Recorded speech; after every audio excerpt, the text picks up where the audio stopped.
Pwede nga bang gamitin ang Gcash card para sa mga Shopee sellers? So, paano nga ba kapag wala kang bank account? Paano kung student ka pa lang at gustong-gusto mo talagang magkaroon ng bank accounts? Ang pinakamadaling mag-apply ng bank accounts through online. What's up mga ka-Shopee co-sellers? This is Teens again and I'm back for another video tutorial tips. First of all, gusto ko lang i-share sa inyo na meron na akong TikTok. So, minsan dyan ako nagsasagot ng mga tanong nyo sa YouTube dahil minsan hindi ko talaga nakikita yung mga comments nyo dahil sa dami ng mga nagko-comments. So, kung meron kayong mga mahalagang tanong, mag-comment lang kayo sa TikTok videos natin and makikita ko naman yan and sasagutin natin sa abot ng ating makakaya.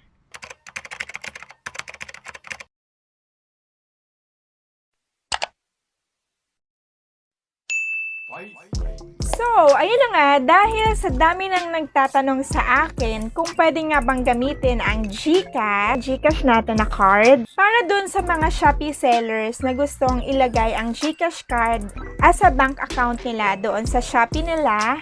Simply because hindi po bank si Gcash. Si Gcash po, alam naman natin na mobile wallet, online account lang siya, hindi siya bank. Ang hinahanap po ni Shopee ay mga bank accounts. So, paano nga ba kapag wala kang bank account? Ito yung mga tatlong tips ko na pwede nyong gawin kapag wala kayong mga bank account. Una, gaya ng mga nasabi ko sa mga naunang Shopee video tips ko, kung wala kayong mga bank accounts, ay pwede naman kayong manghiram sa mga pinagkakatiwalaan nyo katulad ng magulang nyo, pwede naman yung mga jowa nyo, pwede naman yung mga kaibigan nyo.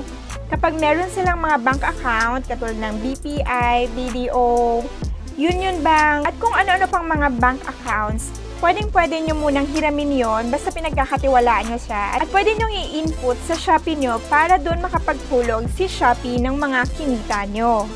Pangalawa, paano kung student ka pa lang at gustong-gusto mo talagang magkaroon ng bank accounts? Pwede ba? Good news to sa lahat dahil kahit student ka pa lang ay pwede ka na mag-open ng mga bank accounts mo. At dahil nga student ka pa lang, syempre malamang sa malamang wala kang mga valid IDs, wala kang mga primary IDs katulad ng mga passport, driver's license, SSS, basta yung mga ganong primary IDs at ang meron ka lang ay mga student ID, ay pwede kang mag-apply ng bank account using your student ID. So, sample natin yung BPI Bank. Nag-a-accept sila kahit student ka pa lang para magkaroon ka ng bank account sa BPI. So, ano yung mga nire-require ni BPI? Una, kailangan mo lang ng school ID. Pangalawa, kailangan nila ng Certificate of Enrollment o kaya Certificate of Registration. Kung wala kayo niyan, mag-request na kayo sa school nyo. Sabihin nyo lang, kailangan nyo siya dahil mag-a-apply kayo ng bank account. Ibibigay naman sa inyo yan ng school nyo. Sunod, kailangan nila ng 1x1 pic. Isang piraso lang naman yon. Sunod ay kailangan nila ng proof of billing. So, yung mga proof of billing natin ay yung mga Meralco o kaya kunwari PLDT.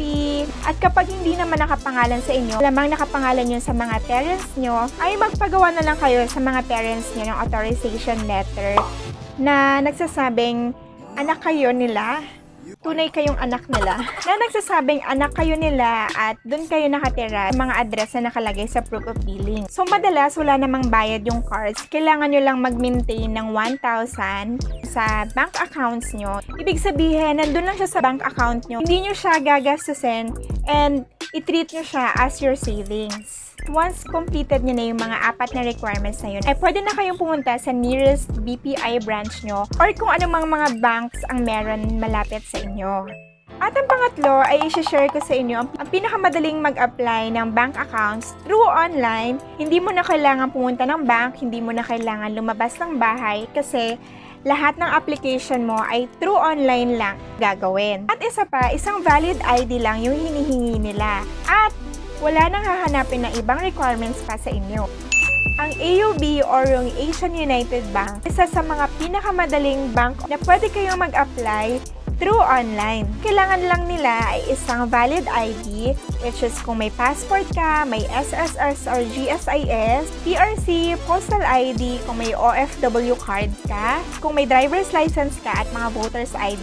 Hindi kasali dito yung student ID ha, so hindi applicable to sa mga student pa lang na student ID lang yung meron. Meron kayo ng isa sa mga yon, ay pwede na kayo mag-download ng AUB Bank application. Tapos nyan, ay magpipicture lang kayo ng mga primary IDs nyo. Doon nyo din isasubmit sa app. At doon na rin kayo magre-request ng ATM card nyo sa AUB. Wala siyang bayad. Marireceive nyo siya sa bahay nyo mismo after 5 to 7 working days.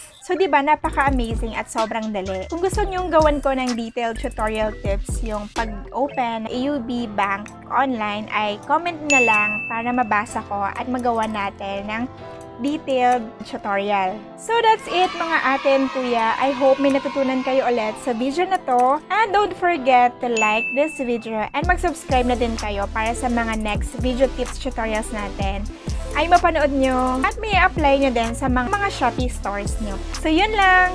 Bye!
Fight.